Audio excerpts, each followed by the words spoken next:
नमस्कार मित्रों, संस्कृत शुरुआती ऑनलाइन क्लास में आप सभी का स्वागत। देखिए मित्रों, अपन ने पिछली वीडियो में पढ़ा था उच्चारण स्थान के बारे में कि उच्चारण स्थान कितने होते हैं, उसके बारे में अपन ने अध्ययन किया था। आज अपन पढ़ेंगे कि समस्त वर्णमाला को 11 सूत्रों में विभाजित कर रखा है। कौन सा वर्ण किससे उच्चारित किया जाता है, किससे बोला जाता है, उसके बारे में आज अपन अध्ययन करेंगे। कल अपन ने इससे पहले वाले वीडियो में पढ़ा था कि उच्चारण स्थानों की संख्या पाणिनि शिक्षा ग्रंथ के अनुसार 8 होती है, जबकि पाणिनि का लौकिक व्याकरण ग्रंथ अष्टाध्यायी के अनुसार उच्चारण स्थानों की संख्या 11 होती है। बद्रराज के द्वारा रचित लघु सिद्धांत कौमुदी के द्वारा भी उच्चारण स्थानों की संख्या 11 होती है। सिद्धांत कौमुदी के अनुसार भट्टोजी दीक्षित के द्वारा रचित के अनुसार भी उच्चारण स्थानों की संख्या 10 होती है। पतंजलि के महाभाष्य में भी उच्चारण स्थानों की संख्या 11 बताई गई है। इस प्रकार मित्रों, अपन ने उच्चारण स्थानों की संख्या के बारे में अपन ने पिछले वीडियो में पढ़ा था और आज अपन पढ़ेंगे कि उच्चारण स्थान जो बताए गए हैं, प्रत्येक वर्ण के उच्चारण स्थान बताए गए हैं, किस वर्ण को किस उच्चारण से किस वाक इंद्रिय के से किया जाता है, किस से बोला जाता है, जो अपन आज अध्ययन करेंगे। तो लीजिए मित्रों, अपन पढ़ रहे थे उच्चारण स्थान, और उच्चारण स्थान में मैंने आपको बता दिया था कि पाणिनि शिक्षा ग्रंथ के अनुसार उच्चारण स्थानों की संख्या 8 होती है। अब देखिए, पहला जो उच्चारण स्थान अपन ने पढ़ा था वो पढ़ा था कंठ। यानी पहला उच्चारण स्थान जो था वो था कंठ।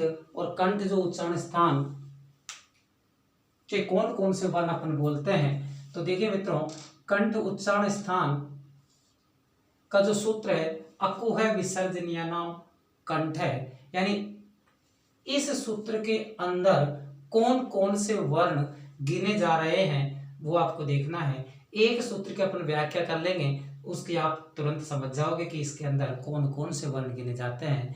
तो देखिए मित्रों, अकुह विसर्जनीयानाम कंठ का मतलब ये होता है, ए का मतलब होता है एकार, ए का मतलब होता है एकार, और एकार के अंदर मित्रों मैं आपको बता देता हूं कि एकार के 18 वेद होते हैं, वो 18 वेद इसी में काउंट किए जाते हैं। एकार के 18 वेद जो होते हैं वो इसी में ही आते हैं। 18 वेद, जो एकार के 18 वेद है उनके उच्चारण स्थान भी कंठी होता है।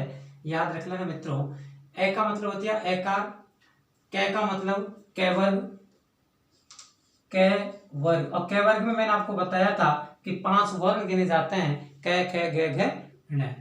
है का मतलब होता है हकार, और हकार अर्थात अकेला है वर्ण, ये हकार। और विसर्जनीय, विसर्जनीय कहते हैं मित्रों विसर्ग को, विसर्ग का पर्यायवाची शब्द है विसर्जनीय। तो एक और हो गया आपके विसर्ग, ये विसर्ग। इस प्रकार मित्रों, आकार के 18 वेद, कैवर्ग, हकार और विसर्ग का उच्चारण स्थान कंठ होता है। का उच्चारण स्थान क्या होता है? कंठ होता है। तो याद रखें मित्रों, कोई सा भी प्रश्न आपके पूछ सकता है, याद रखें कि कै वर्ग में से कोई सा भी वर्ण पूछ सकता है। जैसे ग वर्ण से उच्चारण स्थानम अस्ति, तो आपको याद होना चाहिए कंठ। किसी भी पूछ सकता है विसर्ग से उच्चारण स्थानम अस्ति, विसर्ग का उच्चारण स्थान है तो कंठ है। अकार से उच्चारण स्थानम अस्ति, कंठ। एकार का उच्चारण स्थान कंठी होता है। अगर आ का पूछे आपसे, इस आका आकार, तो इसका भी उच्चारण स्थान कंठी होता है। याद रखें, एकार के 18 वेद होते हैं। ऋस्व, दीर्घ, प्लुत आदि से, प्लुत आदि संज्ञाओं से जो वेद किए जाते हैं वो 18 वेद होते हैं एकार के। तो इस प्रकार 18 वेदों का उच्चारण स्थान कंठ होता है। कैवर्ग का उच्चारण स्थान कंठ होता है, हकार का उच्चारण स्थान कंठ होता है, और विसर्ग का उच्चारण स्थान भी कंठ होता है। तो सूत्र के अंदर अपने वर्ण जो दिखाई दे रहे हैं तो याद रखें मित्रों, इसी प्रकार अपना दूसरा सूत्र है इच्छु ऐसा नाम तालु। एक सूत्र की अपन ने व्याख्या की, इसी प्रकार दूसरे सूत्र की अपन व्याख्या कर देंगे। इच्छु ऐसा नाम तालु का मतलब होता है इकार, और इकार के अंदर भी मित्रों 18 वेद होते हैं, इकार के भी ये 18 वेद, इकार के भी 18 वेद होते हैं। बाद में चैवर्ग, चैवर्ग, और चैवर्ग में वही 5 वर्ण आएंगे मित्रों। फिर रहता है यकार, यकार के अंदर अकेला यवर्ण, शकार, और शकार के अंदर अकेला सवर्ण, सकार। इनके उच्चारण स्थान तालु होता है। क्या होता है इनका उच्चारण स्थान? तालु। ये तालु उच्चारण स्थान होता है इन सभी वर्णों का, और इधर से इनका कंठ होता है। तो इस प्रकार मित्रों याद रखें, एक सूत्र की व्याख्या अपन कर लेंगे, ठीक दूसरे सूत्र की व्याख्या करने में कोई दिक्कत नहीं आएगी। तो इस प्रकार याद रखें कि इच्छु ऐसा नाम तालु, तालु से उच्चारित किए जाने वाले वर्ण कौन कौन से हैं? तो इकार, ई, और बाकी का 18 जो है ये चैवर्ग, यकार अकेला ये, शकार, शैवर्ण। तो इन सभी के उच्चारण स्थान तालु होता है। इसी प्रकार मूर्धा वाला ले लीजिए, ऋटु सणा मूर्धा, ऋकार, इस ऋकार के भी वही 18 वेद होते हैं मित्रों।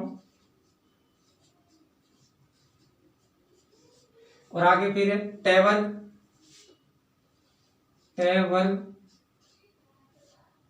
टैवर्ग में वही 5 वर्ण, टे, ठे, डे, ढे, ण। रकार, रकार नहीं कहने का, इसको रैप कहते हैं मित्रों,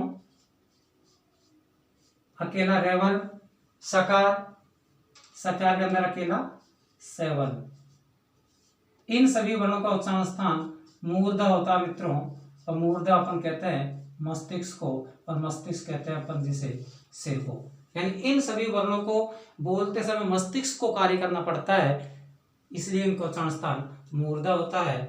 दंता, दंता दांतों से कौन कौन से वर्ण उच्चारित किए जाते हैं, दांतों की सहायता से कौन कौन से वर्ण उच्चारित किए जाते हैं, वो देखिए मित्रों। लृतुल सानम दंता, लृकार, ये लृकार, और लृकार के मित्रों 12 भेद होते हैं। लृकार के 12 भेद होते हैं, इसका दीर्घ नहीं होता इसलिए इसके 12 भेद होते हैं। आगे है तैवर्ग, तैवर्ग, फिर लकार, और फिर सकार। इस प्रकार इनके उच्चारण स्थान दंता होता है, यानी इन सभी वर्णों का उच्चारण स्थान दंत होता है। लृकार लृवर्ण का, तैवर्ग तै थे दे दे ने, लकार लेवर्ण, सकार सेवर्ण। तो इस प्रकार इन सभी वर्णों का उच्चारण स्थान क्या होता है मित्रों? दंता होता है। इसी प्रकार ओष्ठो देखिए, उपपद माने नाम ओष्ठो, ये ओकार, ओकार के वही 18 वेद है मित्रों। फिर होता है आपका पैवर्ग, पैवर्ग में वही 5 वर्ण आएंगे, पे पे बे बे में। उपद मानिए, पैवर्ग हो गया, उपद मानिए, उपद मानिए।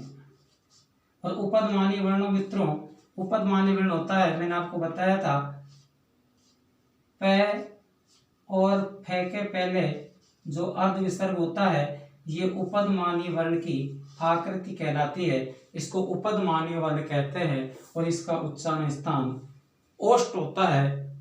इन वर्णों को, इस प्रकार के वर्णों को वेदी में अर्थात वैदिक व्याकरण में पढ़ा जाता है, तो इन सभी का उच्चारण स्थान ओष्ठ होता है, ओष्ठो होता है। इनका उच्चारण स्थान क्या होता है मित्रों? ओष्ठो होता है, ओष्ठ के द्वारा इनको बोला जाता है। इसी प्रकार नासिका च, नासिका च से उच्चारण स्थान कौन कौन से है? जैसे देखिए मित्रों,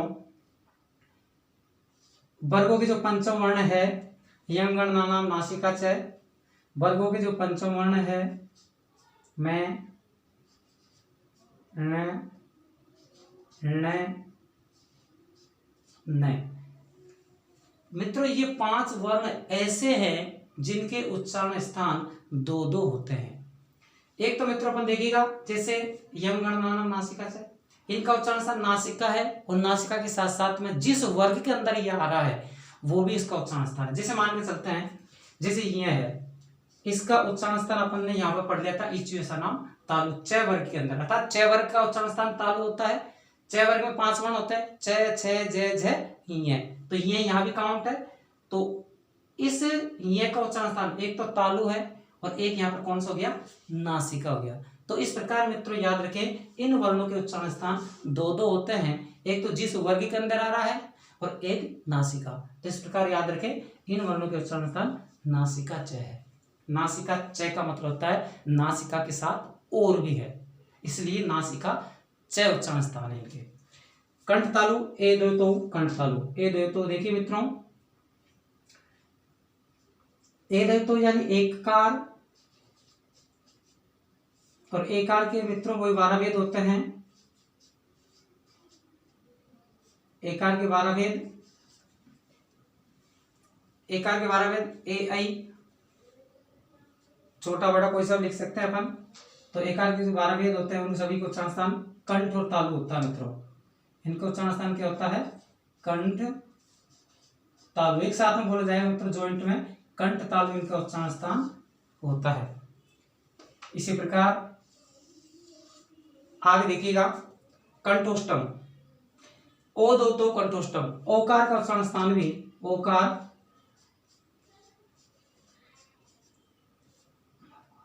ओकार के भी मित्रों 12 भेद होते हैं, इनके रिस भी नहीं होते हैं। इसी प्रकार इनका उच्चारण स्थान क्या है, ओ औ का उच्चारण स्थान कंठ और ओष्ठ है, कंठोष्टम कंठोष्ठम, इनका उच्चारण स्थान भी कंठोष्टम है। दंतोष्टम देखिएगा, वकार से दंतोष्टम, वकार एक वर्ण ऐसा है जिसके उच्चारण स्थान 2 होते हैं, वकार, वकार अर्थात व्यवर्ण जिसका उच्चारण स्थान होता है दंतोष्टम, अर्थात दंत और ओष्ठ से इसको क्रिया करना पड़ता है तब इस वर्ण को बोला जाता है। व्यवर्ण जो है इसके उच्चारण स्थान 2 होते हैं। तो मित्रों जिह्वामूलम और नासिका दो और अपने दो ऊपर लिख देता हूं, अभी नीचे दिखाई नहीं दे रहे। तो एक बार अपने देख लीजिए कि कंठ का उच्चारण स्थान अकु विसर्जनाम कंठ सूत्र कार्य करेगा। इसमें आकार के 18 भेद है, कैवर्ग हकार विसर्ग इन सभी का उच्चारण स्थान कंठ होता है। नाम तालु इकार, इकार के 18 भेद है, चवर्ग यकार शकार के उच्चारण स्थान तालु होता है, यानी इन सभी वर्णों का उच्चारण स्थान तालु होता है। इसी प्रकार रिकार के 18 भेद है, ऋतु मूर्धा के अंदर, टैवर्ग है 5 वर्ण, रेप यानी रेवर्ण और शकार यानी सवर्ण। इस प्रकार इन सभी वर्णों का उच्चारण स्थान मूर्धा होता है, जिसको सिर अपन कहते हैं, मस्तिष्क जिसको अपन कहते हैं। ऋतु सनाम दंता में रिकार के 12 भेद होते हैं, टैवर्ग लकार सकार इनके दंत उच्चारण स्थान होते हैं। इसी प्रकार अपन ने ये आगे पढ़े थे मित्रों। तो इस प्रकार याद रखिए उच्चारण स्थान में से इनमें से एक प्रश्न आपके आता है, कोई सा भी वर्ण दे देगा कि किस वर्ण का उच्चारण स्थान क्या होता है, तो इनमें से याद रखें मित्रों रीट में एक प्रश्न इनमें से जरूर आता है। अब आगे 10वां और 11वां सूत्र है जो मैं ऊपर लिख देता हूं। अगर किसी को स्क्रीनशॉट लेना तो स्क्रीनशॉट ले सकता है मित्रों।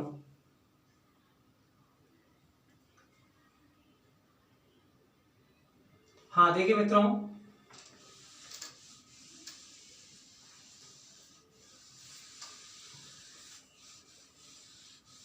अपना 2 सूत्र रह गए थे, 2 सूत्रों देखिएगा।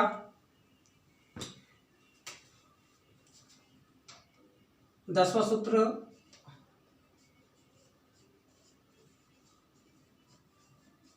जिह्वामूलम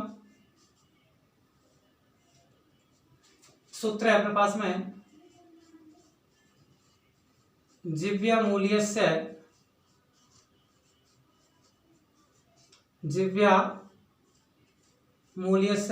जिह्वामूलम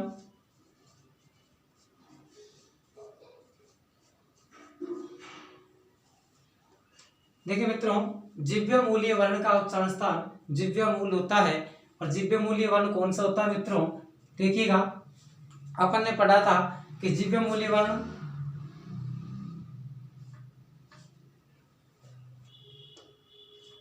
देखिए मित्रों जैसे अपन ने उपपदमानी वर्ण पढ़ा था, इसी प्रकार जिह्वा मूल्य वर्ण अपन पढ़ेंगे।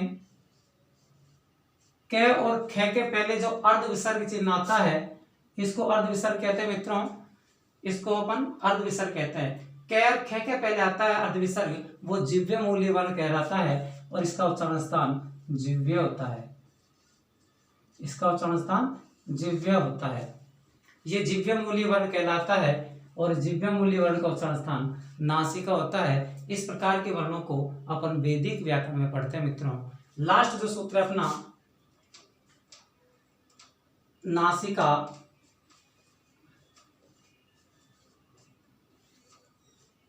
नासिका और नासिका जो सूत्र है, अनुस्वारस्य नासिका, नासिका अनुस्वारस्य।